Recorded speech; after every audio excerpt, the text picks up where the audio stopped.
point out that the shot that we're looking at here is obviously not part of the promo that we'll be using for the vast majority of this title. As I mentioned when we started off, not every project can show you every real-world problem. So in this case, what I had to do was borrow some footage from fellow author Rich Harrington of a shot that he took while on vacation in Hawaii. And this shot was recorded on a GoPro as Rich was wading out into the wilds of the Pacific Ocean. Let's go ahead and take a look at this. Now, if you look at the shot, especially right here around the horizon, you'll notice some kind of curvature, some barrel distortion.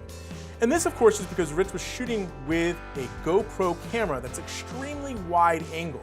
And because it's so wide angle, it introduces this lens distortion. So let me get back out of this. And the first problem I actually want to fix is the barrel distortion or the lens distortion, because it's really easy to fix. And there's a way of doing it inside of Premiere Pro now that you might not be aware of. So what I'm going to do is come over to my project panel here and then scroll over until I find my effects panel right there. And you're not going to actually find this fix in the video effects section. Where you're going to find it is in the presets folder. Adobe has shipped Premiere Pro with a number of presets for things that personally I don't find all that useful. Beveled edges, mosaics, picture-in-pictures, but one of the categories that we have right here is lens distortion removal. And if I go ahead and open this up, you'll notice that there are two subfolders for DJI, and DJI, of course, is a manufacturer of drones or sort of helicopters. And then, of course, we have a GoPro category. And I like this because GoPros are so prevalent these days, and oftentimes you just want a quick fix for removing that lens distortion. So if I go ahead and open the GoPro category here, you'll see that I have the Hero 2, Hero 3 Black, and Hero 3 Plus Black. And these are presets that Adobe has designed based on the profile of that camera.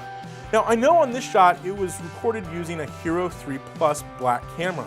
So I'm going to go ahead and open up this category, and you'll notice that you have different resolution settings, 1080, 1440, 2.7K, all the way up to 4K, and then you sort of have how wide you were at that particular resolution.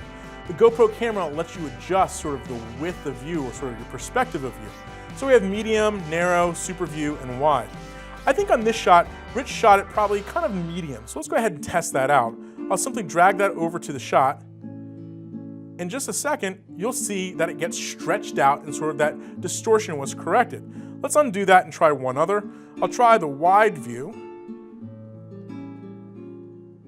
Yeah, that looks pretty good too. Let's look at that bigger. And now what you'll see on the wide one is you'll see a nice kind of flat horizon line.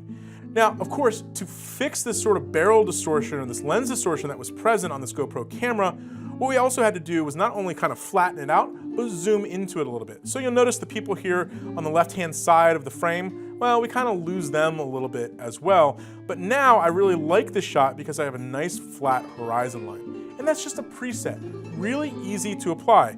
And just like anything else, if you select the shot here and come over to Effect Controls, you can actually adjust some of the parameters for it. For example, we have curvature, how much the shot is bending. We have decentering, and we have some prism controls. Personally on this shot, I find the default preset actually worked pretty well.